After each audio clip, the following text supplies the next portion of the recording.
তো এই মাদারবোর্ডের ভিআরএম আইসিটির সমস্যা তো মূলত হচ্ছে যে আমাদের এই যে প্রসেসর আইসির সমস্যা, প্রসেসর আইসির কারণে চালু হচ্ছিল বন্ধ হচ্ছিল। আবার এখন আমি এই মাদারবোর্ডের প্রসেসর আইসিটি রিমুভ করব। তো আপনারা যারা ডেস্কটপ ল্যাপটপ মাদারবোর্ডের সার্ভিসিংয়ের একটি ভালো একটি প্রতিষ্ঠান খুঁজতেছেন, অবশ্যই আপনারা রিপেয়ার করে নিতে পারবেন যে কোনো মাদারবোর্ড। এই আইসিটি আমি চেঞ্জ করব। এই আইসিটি আমি তুলে সুন্দর করে হিট দিয়ে সুন্দর করে তুলে ফেলবো।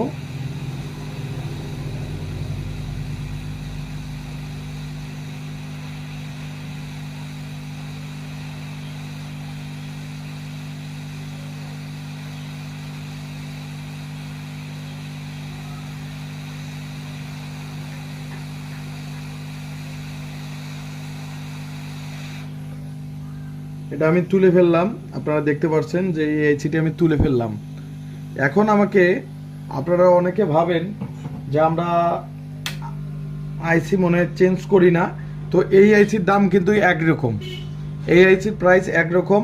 তো এই আইসিটা চেঞ্জ করে এই যে নতুন, আপনারা দেখতে পাচ্ছেন নতুন প্যাকেট থেকে যে আইসিটা আমি লাগাচ্ছি, এই যে প্যাকেট থেকে খুলে সুন্দর করে নিউ একটা আইসি আমি এই যে মাদারবোর্ডে লাগাই দেব।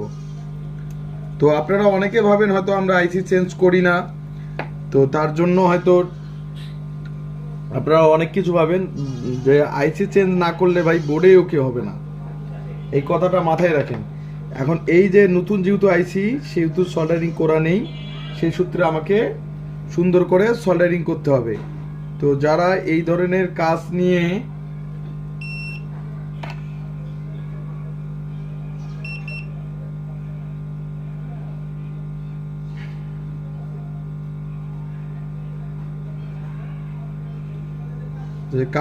যারা এই ধরনের কাজ নিয়ে সমস্যায় ভুগতেছেন,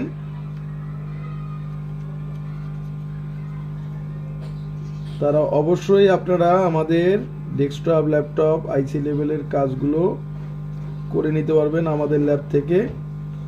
অবশ্যই ভালোভাবে কাজগুলো করে নিতে পারবেন। তো আমি আইসিটি সল্ডারিং করি।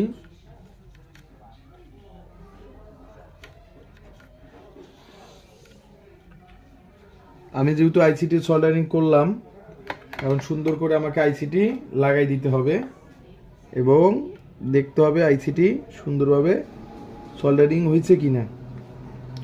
যেহেতু আমাদের